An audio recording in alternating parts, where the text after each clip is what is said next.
there, this is Dave Lorenzo with RainmakerLawyer.com, and today's tip is going to be about frequency of communication.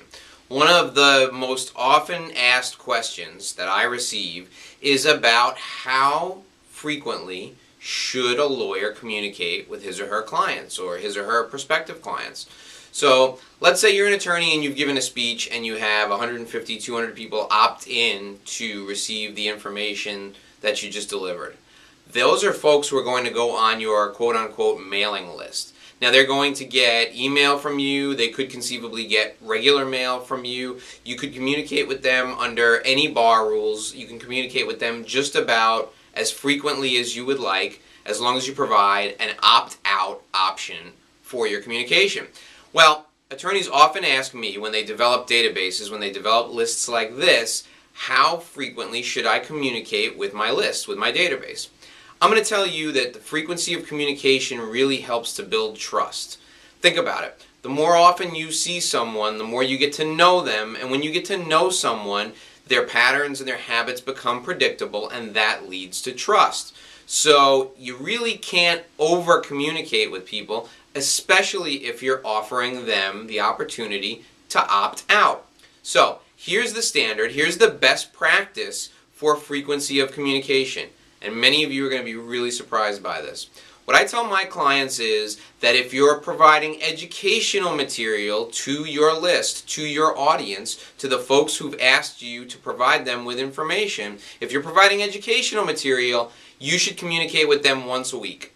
You heard me right. Once a week via email. An educational email is absolutely not only appropriate, but it's recommended. That is the best practice. If you're providing them with good information, they're going to welcome it every week. Now, when it comes to a mail newsletter, when it comes to a newsletter that is delivered via the postal service, how often should you communicate with those people?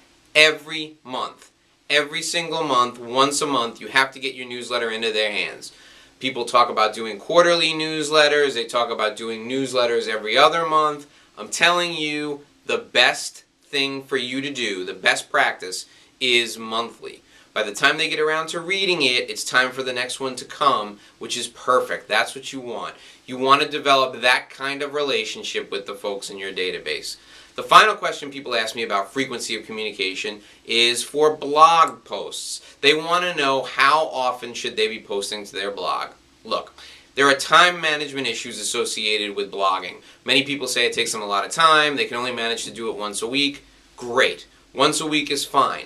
I'll tell you something though, if you want great search engine results, if you want maximum search engine optimization, if you want Google indexing your pages as frequently as possible, increase your blog frequency. If you post every day, if you put up a blog post every day, and again, a blog post has to be about 250 to 300 words maximum. I mean, it could be 400, 500, but 250 to 300 words is really the sweet spot for a blog post. If you post every single day, Google is going to love, love, love your website. You'll get better traffic, better quality traffic, and you'll get traffic that comes more frequently to visit you.